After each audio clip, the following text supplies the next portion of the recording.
அமெரிக்க அதிபர் வேட்பாளர் ட்ரம்ப் மீது நடத்தப்பட்ட துப்பாக்கிச் சூட்டுக்கு உலக அளவில் பல தலைவர்கள் கண்டனம் தெரிவிச்சுக்கிறாங்க. அதிபர் வேட்பாளருக்கே பாதுகாப்பு இல்லையா, அமெரிக்காவில் எப்படி ஒரு சம்பவமா அப்படின்னு கேள்வி எழுப்புறாங்க. ஆனால் அமெரிக்காவில் இது புது விஷயம் இல்லை. அதிபர்கள் மேலே துப்பாக்கிச்சூடு நடத்தின சம்பவம் அமெரிக்காவில் இதுக்கு முன்ன பல முறை நடந்திருக்கு.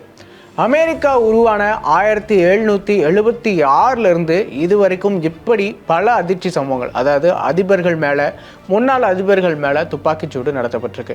1865 ஏப்ரல் 14 அமெரிக்காவுடைய 16வது அதிபரான ஆப்ரஹாம் லிங்கன் தன்னுடைய ஒய்ஃபோட வாஷிங்டனில் இருக்கிற ஃபோர்டு தியேட்டரில் ஒரு காமெடி ஷோக்காக அங்கே சிறப்பு நிகழ்ச்சிக்காக போயிருந்தார். அங்கே பார்த்தோம் அப்படின்னா ஜான் வில்க்ஸ் பூத் அப்படிங்கிறவர் அவரை துப்பாக்கியால் சுட்டு கொன்னார்.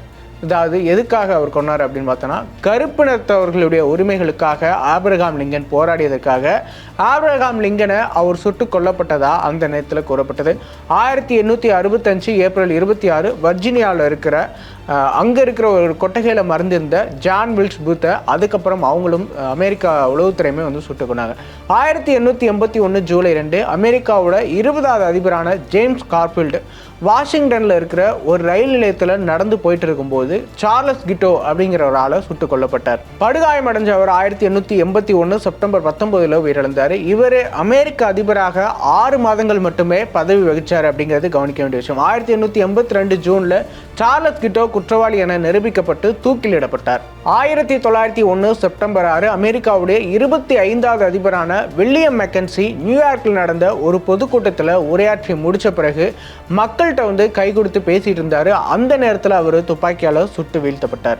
இதுல படுகாயமடைஞ்ச அவர் 1901 செப்டம்பர் 14 உயிரிழந்தார். டெட்ராய்ட் பகுதியைச் சேர்ந்த 28 வயது இளைஞரான லியோன் ஷோல்கோஸ் அப்படிங்கிறவர் தான் இந்த துப்பாக்கி சூட்டை நடத்தினதா ஒப்புக்கொண்டார். அவர் 1901 அக்டோபர் 29 மின்சார நாற்காலியில் அவருக்கு மரண தண்டனை நிறைவேற்றப்பட்டது. இதே போல 1912 குடியரசுக் கட்சியை சேர்ந்த முன்னாள் அதிபர் தியோடர் ரூஸ்வெல்ட் தேர்தல் வேட்பாளராக மீண்டும் களமிறங்கினார். மில்வாக்கி அப்படிங்கிற ஒரு இடத்துல நடந்த பொதுக்கூட்டத்தில் அவர் மேல துப்பாக்கி சூடு நடத்தப்பட்டது. அப்போ அவர் நெஞ்சு நோக்கி சுடப்பட்டு கிட்டத்தட்ட 50 பக்கங்கள் பேசுவதற்காக எடுத்து வச்சிருந்த குறிப்புகள் அடங்கிய காகிதங்கள் மேலேயும் இரும்புலான கண்ணாடி மேலேயுமே அந்த குண்டு பட்டதால அவர் உயிர் பிழைச்சாரு அப்படின்னு சொல்லப்படுது. இந்த சம்பவமே ஒரு மிக பரபரப்பான சம்பவமா பார்க்கப்படுது. 1933 பிப்ரவரி அமெரிக்காவுடைய 32வது அதிபரான பிராங்க்லின் டி ரூஸ்வெல்ட் அதிபராக தேர்ந்தெடுக்கப்பட்ட பின்னர் மியாமியில திறந்த ஒரு கார்ல மக்கள்கிட்ட பேசினாரு. அப்போ அவரை குறி வச்சு நடத்தப்பட்ட துப்பாக்கி சூட்டில் அவர் அதிர்ஷ்டவசமா உயிர் தப்பினார். இப்போ எப்படி ட்ரம்புக்கு நடத்தப்பட்டு உயிர் தப்பினாரோ அது போல ஒரு சம்பவம். எனினும் சிகாகோ மேயர் அண்டன் சர்மா குண்டு பாய்ந்து அவர் உயிரிழந்தார். இந்த சம்பவத்தில் குயிசப் ஜாங்ரா அப்படிங்கிறவருக்கு மரண தண்டனை விதிக்கப்பட்டது. 1950 நவம்பர் அமெரிக்காவுடைய 33வது அதிபரான ஹாரி எஸ் ட்ரூமன் வெள்ளை மாளிகைக்கு, அதாவது ஒயிட் ஹவுஸுக்கு எதிரே உள்ள பிளேர் ஹவுஸ்ல தங்கியிருந்த போது அப்போ ஆயுதம் ஏந்திய சில நபர்கள் துப்பாக்கிச்சூடு நடத்தினாங்க. இதுல அதிபர் ட்ரூமன் காயமடையல. ஆனா தாக்குதல்ல 3 போலீசார் தாக்குதல் நடத்தியவங்கள ஒருத்தருமே இந்த சம்பவத்தின் போது கொல்லப்பட்டாங்க. 1963 நவம்பர் அமெரிக்காவுடைய 35வது அதிபரான ஜான் எஃப் கென்னடி தன்னுடைய மனைவி ஜாக்லின் கென்னடியோட டல்லாஸ் நகருக்கு போயிருந்தப்போ தான் மர்ம நபர்களால் சுட்டுக் கொல்லப்பட்டார். சில மணி நேரங்கள்லேயே லீ ஹார்வி ஓஸ்வால்ட் அப்படிங்கிறவரை போலீஸார் கைது பண்ணாங்க. 2 நாட்களுக்கு பிறகு, இந்த சம்பவம் நடந்து 2 நாட்களுக்கு பிறகு போலீஸ் தலைமையகத்திலிருந்து வந்த கவுண்டி சிறைக்கு ஓஸ்வால்ட் அழைத்து செல்லப்பட்ட போது டல்லாஸ் நைட் கிளப் உரிமையாளர் ஜாக் ரூபி அவரை சுட்டுக் கொண்டார். 1968 ஜூன் 6 முன்னாள் அதிபர் ஜான் கென்னடியுடைய சகோதரரான ராபர்ட் கென்னடி லாஸ் ஏஞ்சல்ஸ்ல இருக்கிற அம்பாசடர் ஹோட்டல்ல மர்ம நபர்களால் சுட்டுக் கொல்லப்பட்டார். இதுவுமே மிக பரபரப்பான ஒரு சம்பவம். 1972 ஜனநாயக கட்சி சார்பில் அதிபர் தேர்தலில் ஜார்ஜ் வாலஸ் போட்டிட்டாரு. மேரிலாந்தில் நடந்த ஒரு பிரச்சாரத்தப்போ அவர் மீது துப்பாக்கிச்சூடு நடத்தப்பட்டது. இதில் அவருமே படுகாயம் அடைஞ்சாரு.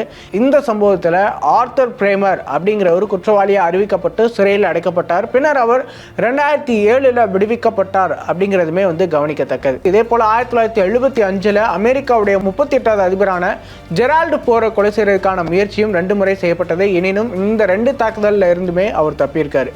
1981 மார்ச் அமெரிக்காவுடைய 40வது அதிபரான ரொனால்ட் ரீகன் வாஷிங்டன் டிசியிலிருந்து மோட்டார் அணிவகுப்பு நடந்து போச்சு. அது நடந்தது. அதில் அந்த கூட்டத்தில் இருந்த ஜான் ஹிங்க்லி ஜூனியர் என்பவர் துப்பாக்கியால் சுட்டதில் காயமடைஞ்சார். இதே போல் 2005 அமெரிக்காவுடைய 43வது அதிபரான ஜார்ஜ் புஷ் கிழக்கு ஐரோப்பிய நாடான ஜார்ஜியா தலைநகர் திபிலிசியில் பேசிகிட்டு இருக்கும்போது அந்நாட்டுடைய அதிபர் மிகல் ஷா உடனான ஒரு பேரணியில் பங்கேற்று பேசினார். அப்போது அவரை நோக்கி கையெறி குண்டு வீசப்பட்டது.